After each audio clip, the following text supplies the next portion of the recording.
এই হুমায়ুন গাদ্দার যে পয়সার কথা বলে 700-800 কোটি টাকাও পেয়েছে, 5 কেজি নাকি সোনা আসছে সৌদি থেকে।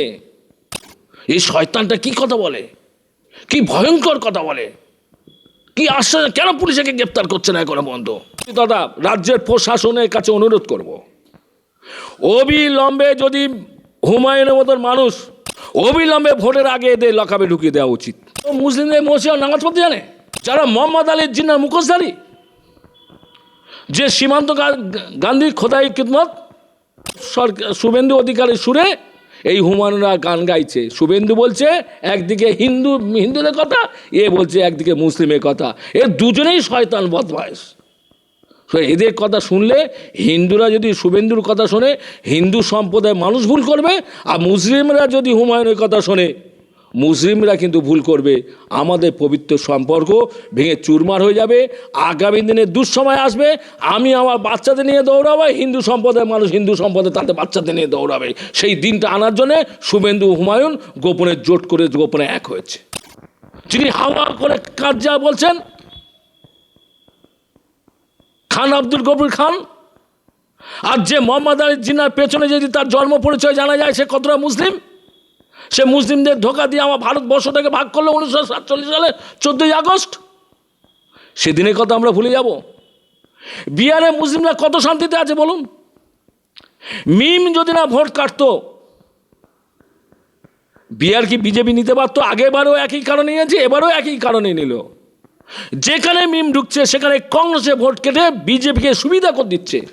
আবার বলছে আইএসএফ শুধু নওশাদ সিদ্দিকী, ব্যক্তি নওশাদ সিদ্দিকী, ও ভালো সজ্জন এবং পীর আল্লাহ পরিবারের সন্তান। সুতরাং কংগ্রেসকে খুব ভালো করার জন্য যে আইএসএফ ওই নওশাদ ভাই হেরে যাক, এটা আমি ব্যক্তিগতভাবে বলছি, আমি মনে প্রাণে চাই না। ও থাকুক। আর জোট কোনোদিন এই সকল এদের সঙ্গে জোট হবে না। এদের মধ্যে মোহাম্মদ আলীর জিন্নার ছাওয়া দেখা যায়, এদের মধ্যে মির্জাপুরের ছাওয়া দেখা যায়। এমন জায়গায় চলে গিয়েছিল, ফলে তৃণমূলে চলে গেল, তৃণমূলে গিয়ে মন্ত্রী হলো। পরবর্তীকালে দেখছে আমি হুমায়ুন, আমি বাবরের ছেলে, আমি বাবর বাদশার ছেলে হুমায়ুন, আমাকে তাহলে কত বড় হতে হবে। অর্থাৎ বিজেপি সেই লাল তিলক কপালে টেনে জয় শ্রীরাম ধ্বনি দিয়ে নরেন্দ্র মোদী অমিত শাহের পাশে থেকে খিলখিল খিলখিল করে হাসছে। সেদিনে আমার বুকটা ফেটে গিয়েছিল, ভারতবর্ষে বাংলার মুসলিমদের বুক ফেটে গিয়েছিল এই হুমায়ুনকে দেখে। আজ যদি হুমায়ুন 2019 সালে যদি লোকসভায় জিতত, বিজেপির সাংসদ হিসাবে বা বিজেপি যদি আরও একটা মন্ত্রিত্ব পদ দিত, এই হুমায়ুন গাদ্দার ওই বেলডাঙ্গাইতে বাবরি মসজিদ না, ওখানে রাম জন্মভূমি তৈরি করতো, রাম মন্দির তৈরি করতো।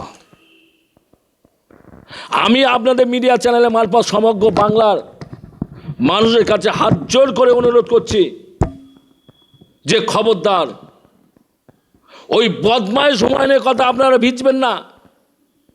ওর সঙ্গে কিছু দালাল ওর যে পয়সার কথা বলে 700-800 কোটি টাকাও পেয়েছে, 5 কেজি নাকি সোনা আসছে সৌদি থেকে। পুরো ঢপবাজি কারবার। আর কিছু চিটিংবাজ ওর পয়সায় মোহে গন্ধে ওর সঙ্গে সঙ্গে থেকে ভিড় জমানোর চেষ্টা করছে। আপনারা বলুন আপনাদের মিডিয়া চ্যানেল থেকে, ও বলছিল আমি দ্বিতীয় ব্রিগেড করব বেলডাঙ্গাইতে। গতকাল কত মানুষ হয়েছে? আমি ধরলাম ম্যাক্সিমাম 5,000 হয়েছে, আর আপনাদের মিডিয়া চ্যানেল থেকে বলছি আরও 5,000 বাড়ির নাম 10,000, তাই তোমার 10 লক্ষ মানুষ কোথায় গেল? অর্থাৎ হুমায়ুনে ভাটা পড়ে গেছে, হুমায়ুনে ভাটা পড়ে গেছে। মানুষ বুঝতে শিখেছে ও ঢপবাজ, ও চিটিংবাজ। ও যদি বিজেপির এমপি হতো আজ, বিজেপি মন্ত্রী হতো আজ, তাহলে বাবরি মসজিদ বেলডাঙ্গা হতো না, ওখানে রাম জন্মভূমি তৈরি করতো এই হুমায়ুন। আজ মমতা ব্যানার্জিকে দোষ দিচ্ছে, ওকে কচি খোকা। ও কচি খোকা যেদিনে বলেছিল যে 70% মুসলিম আর 30% হিন্দুদের কেটে ভাগীরথী জলেতে ফেলে দেবো, সেদিনে আমি বলছি, সত্যিকারে বলছি, আমি খুব কষ্ট পেয়েছিলাম, আমার বুক ফেটে গিয়েছিল। এই শয়তানটা কি কথা বলে, কি ভয়ঙ্কর কথা বলে, কি আশ্চর্য! কেন পুলিশকে গ্রেপ্তার করছে না এখনো পর্যন্ত? আমি তাই বাংলার মুখ্যমন্ত্রী তথা রাজ্যের প্রশাসনের কাছে অনুরোধ করব, অবিলম্বে যদি হুমায়ুনের মতন মানুষ, শুভেন্দুর মতন মানুষ যারা মুসলিম বিদ্বেষী মনোভাব নিয়ে কথাবার্তা বলে, অসীম সরকারের মতন মানুষ বিশ্বের সংবিধান, মুসলিমদের হৃদস্পন্দন, কোরআন নিয়ে যে কুব্যাখ্যা করেছে, অবিলম্বে ভোটের আগে এদের লকআপে ঢুকিয়ে দেওয়া উচিত। বাংলার শান্তির স্বার্থে, বাংলার প্রেম প্রীতি ভালোবাসার স্বার্থে, বাংলার সম্প্রীতির স্বার্থে এরা অনেক বড় অঘটন ঘটিয়ে দিতে পারে আসন্ন বিধানসভা নির্বাচনে। হুমায়ুন কবির একদিকে বলছে আমি মুসলিমদের মসিয়া, আর একদিকে বলছে আমি বিজেপি দরকার হলে বিজেপি সমর্থন নেয় মুখ্যমন্ত্রী, বিজেপি মুসলিমরা কেন ভোট দেবে? ও মুসলিমদের মসিয়া নামাজ পড়তে জানে? প্রথম জুম্মা মনে হচ্ছে জীবনে প্রথম জুম্মার নামাজ পড়লে বসতে জানে না কিভাবে বসতে হয়। নামাজ পড়তে গেলে কেবলামুখ হয়ে বসতে হয়, পশ্চিম দিক ফিরে। আমাদের কেবলাটা হচ্ছে পশ্চিম দিকে, কিছুটা ইয়ে করে পশ্চিম দিকে। ও কোন দিকে তাকিয়েছিল? কেন ওখানে কি খুব সুন্দরী কেউ ছিল নাকি নামাজ পড়তে সেই দিকে লক্ষ্য কর? নামাজটা কীভাবে পড়তে হয় জানে? সুতরাং ও মুসলিমদের মসিয়া কি হবে? ও মুসলিমদের সর্বনাশ করে বিজেপির মুখ্যমন্ত্রী হওয়ারও চেষ্টা করছে। দেখুন, এটা সত্য। 2011 সালে এবং 2009 সালে লোকসভা নির্বাচনে, 2009, 2011 বিধানসভা নির্বাচনে 34 বছর তার আগে সিপিএম বামফ্রন্ট ক্ষমতায় ছিল। তৃণমূলের যে প্রার্থীরা লোকসভা হোক আর বিধানসভা হোক, যে হারে পয়সা খরচা করেছে, বামফ্রন্ট তার সিকি পরিমাণে খরচা করতে পারেনি। এই টাকাটা কোথায় থেকে এসেছিল? এই টাকাটা কোন সোর্সে এসেছিল? এই টাকাটা কে এনেছিল? এই টাকাটা এনেছিল শুভেন্দু অধিকারী, এই টাকাটা এনেছিল মুকুল রায়, এই টাকাটা এনেছিল শোভন চ্যাটার্জি। সব চিটফান্ডের টাকা বিস্কুটের পেটি করে তার থেকে বিজেপি ভাগ পেয়েছিল। সুতরাং আজ যে শুভেন্দুকে আপনারা বিজেপি দেখছেন, মুকুলের পথ তো চলে গেছে।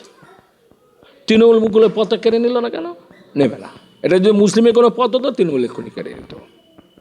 শোভন বৈশাখীর যে নাটক দেখছেন, এটা নাটক, এটা বাস্তব নয়। রত্না চ্যাটার্জি এত সম্পদ আছে, ওর বাবা দুলাল দাস টি স্টেট থেকে আরম্ভ করে, এখনই যদি ইডি সিবিআই হয়, শোভনের জন্যে ওই দাসেদের সম্পত্তি টানাটানি পড়ে যেতে পারে। সেই জন্যে ওদেরকে ডিভাইডেড করে দেওয়া আছে। শোভন বিজেপি চলে গিয়েছিল, অর্থাৎ যেতে দেওয়া হয়েছিল, তেড়ে দেওয়া হয়েছিল, তুই বিজেপি যা। আমি মুকুলের সঙ্গে ব্যক্তিগতভাবে কথা বলেছিলাম কাঁচরাপাড়া বাড়িতে। ও তখন আমাকে বললো জেলের ভাত খাওয়া থেকে বিজেপিতে যাওয়া ভালো। সুতরাং শুভেন্দু, মুকুল, শোভন এরা যারা বিজেপি করছে, এরা বিজেপি করছে না, এরা বর্তমান সরকারকে সেফগার্ড দিয়ে রেখে দিয়েছে। গতকাল যে আমরা দেখলাম একটা মহাজোট, মিম সহ আরো অনেক এসডিপিআই থেকে শুরু করে হুমায়ুনের মঞ্চে তারা জোটের একটা ইঙ্গিত দিলেন। এই প্রসঙ্গে কি বলবেন? যেহেতু এর আগে আমরা দেখলাম মোহাম্মদ সেলিম এবং হুমায়ুন কবিরের একটা দীর্ঘ বৈঠক হয়। দেখুন, মোহাম্মদ সেলিমের কথা বলবেন না। মোহাম্মদ সেলিমের মুসলিমদের কাছে কোনো গ্রহণযোগ্যতা নেই। আমি আজ বলতে বাধ্য হচ্ছি, কারণ আমার সভাপতি, প্রদেশ কংগ্রেস সভাপতি সম্বন্ধে যদি কেউ মন্তব্য করে, সেখানে আমি আব্দুর রহমান প্রদেশ কংগ্রেস সম্পাদক, আমি মুখ বন্ধ রাখবো না। কারণ আমার রাজ্য কমিটির সিদ্ধান্ত, এআইসিসি থেকে 3 জন অবজারভার পাঠানো হয়েছে। এছাড়া রাজ্যে পার্মানেন্ট অবজারভার গোলাম আহমেদ মীর, সুধীর রঞ্জন বর্মন, আপনার শাকিল আহমেদ খান, প্রকাশ যাদব, প্রদেশ কংগ্রেস প্রাক্তন সভাপতি প্রদীপ ভট্টাচার্য, রাজ্যসভা প্রাক্তন এমপি, এবং প্রদেশ কংগ্রেস সভাপতি, সমস্ত প্রদেশ কংগ্রেস কমিটি যারা যে যে পদে আছে সবাইকে ডেকে আমাদের ঊর্ধ্বধার বৈঠক করার মধ্যে দিয়ে আমরা সিদ্ধান্ত নিয়েছি। এর সিদ্ধান্ত শুভঙ্কর সরকারের নয়, শুধুমাত্র শুভঙ্কর সরকারের প্রদেশ কংগ্রেস সভাপতি নয়, প্রদেশ কংগ্রেস কমিটির সিদ্ধান্ত। আমাদের প্রাতিষ্ঠানিক শত্রু হচ্ছে বিজেপি, সিপিএম। আমাদের প্রাতিষ্ঠানিক শত্রু সিপিএম, কিন্তু আমাদের মূল শত্রু হচ্ছে বিজেপি। অর্থাৎ মূল শত্রুকে আগে আটকাতে হবে, বিজেপির মতো সাম্প্রদায়িক শক্তিকে। আর তার উপরে শুভঙ্কর সরকার, অধীর রঞ্জন চৌধুরী, আপনার পুরুলিয়া নেপাল মাহাতো থেকে আরম্ভ করে আমাদের প্রদেশ কংগ্রেসের প্রতিটা নেতৃবৃন্দ যেভাবে গ্রামে পৌঁছে গেছে, সাগর থেকে পাহাড়, নন্দীগ্রাম থেকে সিঙ্গুর, লালগড় থেকে নেতাই গ্রামে প্রত্যন্ত এলাকায় আমরা পৌঁছে গেছি। আমরা মাটি শক্ত করছি, আমাদের মাটি শক্ত হচ্ছে। লাখে লাখে ঝাঁকে ঝাঁকে আবার বিদ্যুৎরা ছুটে চলেছে কংগ্রেসের পেছনে।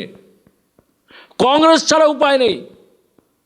আর শুধু এই জেরক্স দুটো সরকার, শুধু xerox xerox xerox, BJP xerox করে যাচ্ছে, তৃণমূলও জেরক্স করে যাচ্ছে। কতগুলো শুধু জেরক্স হচ্ছে, এই কাগজ জেরক্স, এই কাগজ জেরক্স, এই কাগজ জেরক্স, জেরক্সে জেরক্সে মানুষ নাস্তানাবুদ হয়ে যাচ্ছে। তাহলে কি জোট হবে না 2026 সালে? না, কিসের জোট? কেন জোট? কাদের সঙ্গে আমরা জোট করব?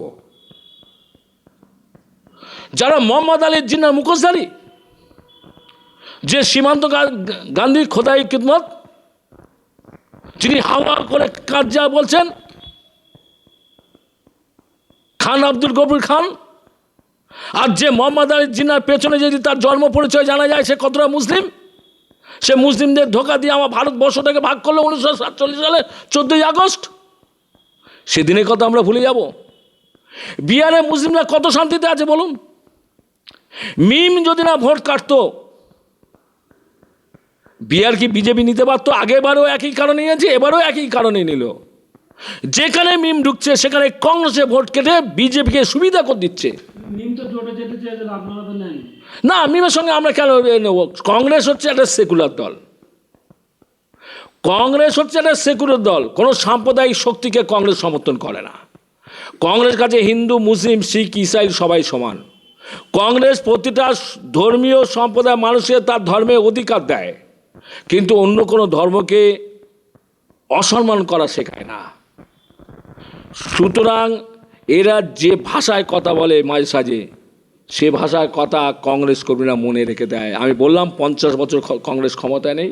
কংগ্রেস করতে গেলে অনেক ত্যাগ লাগে, অনেক বুকের পাটা লাগে। 2026 কি আইএসএফ সহ বামপন্থীদের সাথে আপনাদের জোট হচ্ছে না, এটা আমরা বলতে পারি?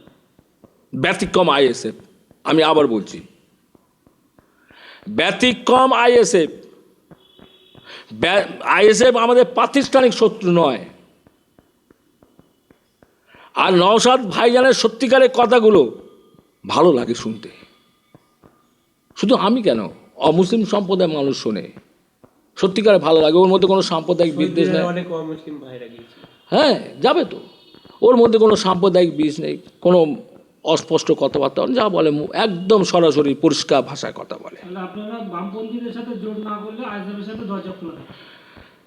পথ চলতে চলতে আইএসএফের সঙ্গে আমাদের কতটা আরও ঘনিষ্ঠ হবে, হ্যাঁ, সেটা সময় কথা বলবে, সেটা না। কিন্তু আমি আবার বলছি, আইএসএফ শুধু নওশাদ সিদ্দিকী, ব্যক্তি নওশাদ সিদ্দিকী, ও ভালো, সজ্জন এবং পীর আল্লাহ পরিবারের সন্তান।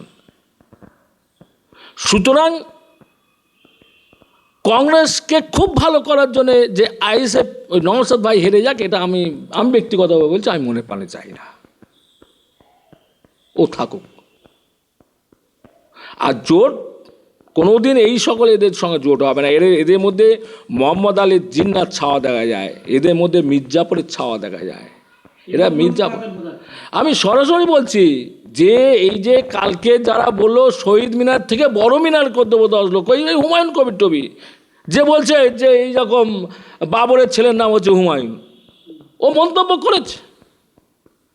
যে বলছে মুসলিমদের মোসাহার নেব। আজ বলুন তো পাকিস্তানের মুসলিমদের কী অবস্থা, বাংলাদেশে কী অবস্থা? যদি আজ আমরা একত্রিত থাকতাম, কত মহব্বতের সঙ্গে চলতে পারতাম। আমাদের ভুল বুঝিয়ে 11% মুসলিমদের রেখে চলে গেল অশিক্ষিত মুসলিমদের। আমরা তো এই হিন্দু সম্প্রদায়ের মানুষের হাতে হাত ধরে, কাঁধে কাঁধ মিলিয়ে আমরা তো এগিয়ে চলেছি, আমরা তো প্রতিষ্ঠিত হচ্ছি। আমরা বাংলাদেশ পাকিস্তানের মুসলিমদের থেকে আমরা তো অনেক বেশি গুণে আমরা শান্তিতে আছি, এটা তো অস্বীকার করতে পারি না।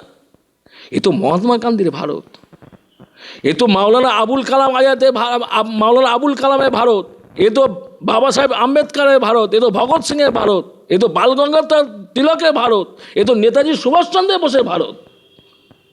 সেই ভারতকে ভাগ করার জন্যে ওই কুচক্রী ষড়যন্ত্রকারী নিজে ভোগ বিলাসের জন্য যারা জোটের নাম করে মুসলিম ভোট কাটার চেষ্টা করছে, তারা কি এতদিন তারা নাকে সর্ষের তেল দিয়ে ঘুমাচ্ছিল? ওরা তো বিধানসভা এমএলএ ছিল, বিধানসভা মন্ত্রী হয়েছিল, তা মুসলিমদের জন্য একটা কথা বলেনি কেন সেদিনে? আজ বাইরে এসে শুভেন্দু অধিকারী সুরে এই হুমায়ুনরা গান গাইছে। শুভেন্দু বলছে একদিকে হিন্দুদের কথা, এ বলছে একদিকে মুসলিমের কথা। এ দুজনেই শয়তান বদমাইশ। এদের কথা শুনলে হিন্দুরা যদি শুভেন্দুর কথা শোনে হিন্দু সম্প্রদায়ের মানুষ ভুল করবে, আর মুসলিমরা যদি হুমায়ুনের কথা শোনে মুসলিমরা কিন্তু ভুল করবে। আমাদের পবিত্র সম্পর্ক ভেঙে চুরমার হয়ে যাবে। আগামী দিনে দুঃসময় আসবে, আমি আমার বাচ্চাদের নিয়ে দৌড়াবো, হিন্দু সম্প্রদায়ের মানুষ হিন্দু সম্প্রদায় তাদের বাচ্চাদের নিয়ে দৌড়াবে। সেই দিনটা আনার জন্যে শুভেন্দু হুমায়ুন গোপনে জোট করে গোপনে এক হয়েছে।